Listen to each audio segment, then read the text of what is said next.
I built suits for other men to wear into the heat, and for 22 years I never once wore one myself. That was the bargain I made the day I inherited my father's bench. Build them strong enough that I would never have to find out if they worked. My father died with a half-finished helmet seal on the bench in front of him, the copper thread already laid in but not yet stitched down, and I have never decided whether that was a mercy or a small cruelty. I finished that seal myself, with hands that wouldn't stop shaking, and I never let a seal of mine go out crooked again afterward. People in our trade say an armorer who has never worn his own work is only half a craftsman. I let them say it.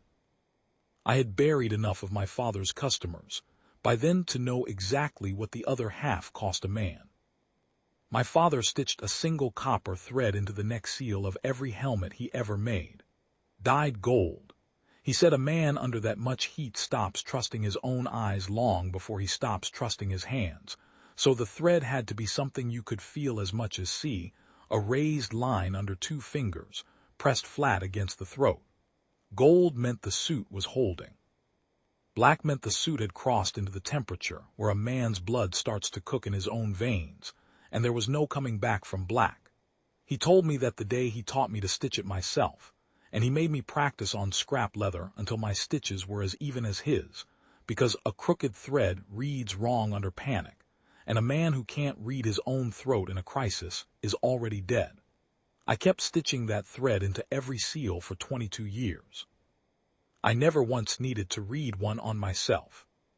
The breach at Aldwin's Reach changed that. The Ashen Vern colony had been sealed behind a contamination line for 6 days. An engineered fever that didn't kill so much as cook the mind out of a body, turning gentle people feral by the 2nd day, and skinless-looking by the 4th. The fever running so hot you could see heat shimmer coming off of Vern's bare collarbone at 30 paces, the air over the colony bending like a stovetop in full sun. 3 younglings were still inside the hot zone, trapped in a collapsed grain shelter past the black line, past the point our scanners would even hold a steady reading. The shelter had gone down in the 2nd day's tremors, and every attempt to reach it by drone had failed inside 90 seconds, the machines coming back with their casings warped soft at the joints. Pilot Wren 8 was supposed to go in. Wren broke her wrist getting into the suit an hour before the window closed, the bone giving with a sound I still hear some nights, and there was no one else qualified to wear it. There was only the man who'd built it. I want to be clear that I did not feel brave putting it on. My hands shook lacing the boots. I had built 40 of these suits and worn none of them, and the only thing in my head as the chest plate sealed was my father's voice telling me how to read my own throat. Threll, the Vern quarantine elder, stood at the line when I came through the outer hatch, hands folded the way Vern elders fold them when they have already made peace with an outcome. The Vern have a doctrine about rescuers. I'd heard it argued over for years on every joint operation we ran together, on every cold evening waiting out a storm in a shared tent. No rescuer continues past the black line.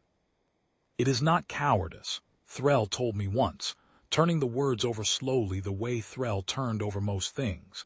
It is arithmetic.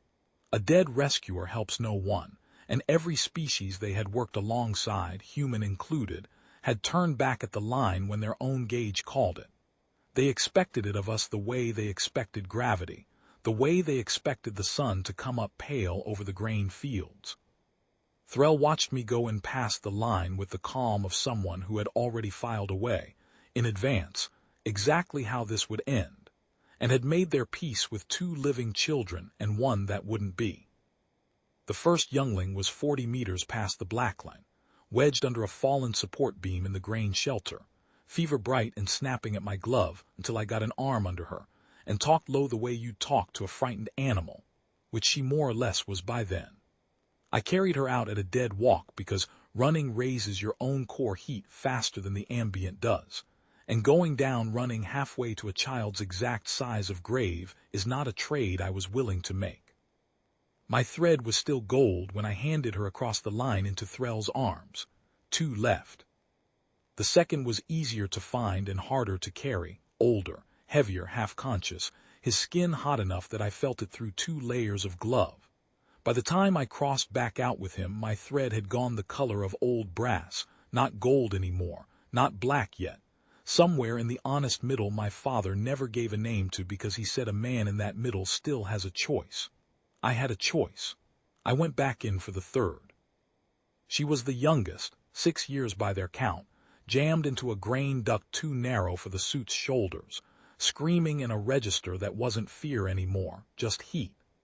I had to strip the gauntlets to get my bare hands into the duct, which my father would have called the single stupidest thing a man in a failing suit can do, and he would have been right. I felt the thread go under my own fingers while I had her wrist in my other hand, felt it stop being a raised line you could mistake for warm and become a raised line that was simply gone, flat, cold in a way nothing in that shelter had any right to be. I didn't look at it. My father always said you don't need to look. You already know. I came back through the blackline carrying her against my chest with both gauntlets gone and my forearms blistering through the seam where the glove should have sealed, and Threll was already moving toward me before I cleared the line, which the Verne doctrine does not allow for either. Rescuers are met, never approached, because approaching a man who might collapse on you is its own kind of arithmetic mistake. Threll broke that rule too. We went down onto the gravel together, the youngling between us, both of us breathing like the air itself had gotten heavier. Threll asked to see the thread before the medics got my helmet off. I didn't understand why until I'd had it explained to me twice, once by Threll and once later by an interpreter who was more patient with the grammar of it. The Verne have no ritual for a rescuer who keeps walking past the point where retreat stops being a choice. They have never needed one.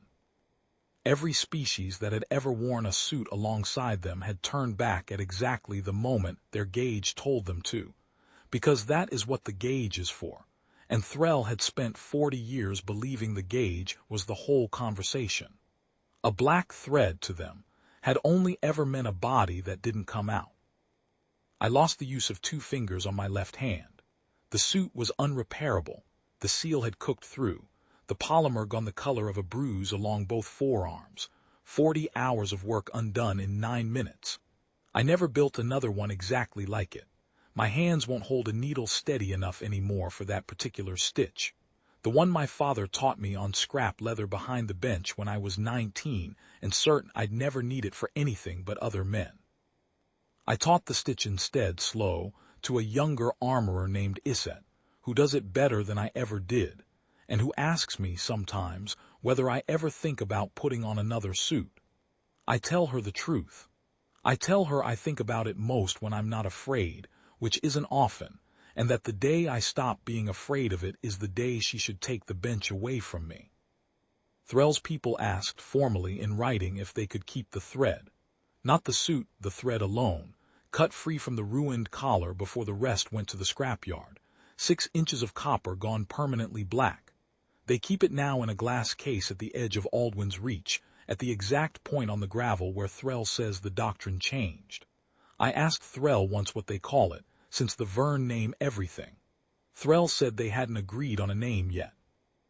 They were still deciding whether a thing that proved a rule wrong deserved a name like a relic, or a name like a question. I told Threll I didn't think it mattered which. Either way, somebody was going to keep walking past it for years, and stop and look down, and understand exactly what they were looking at without anyone having to explain it to them at all.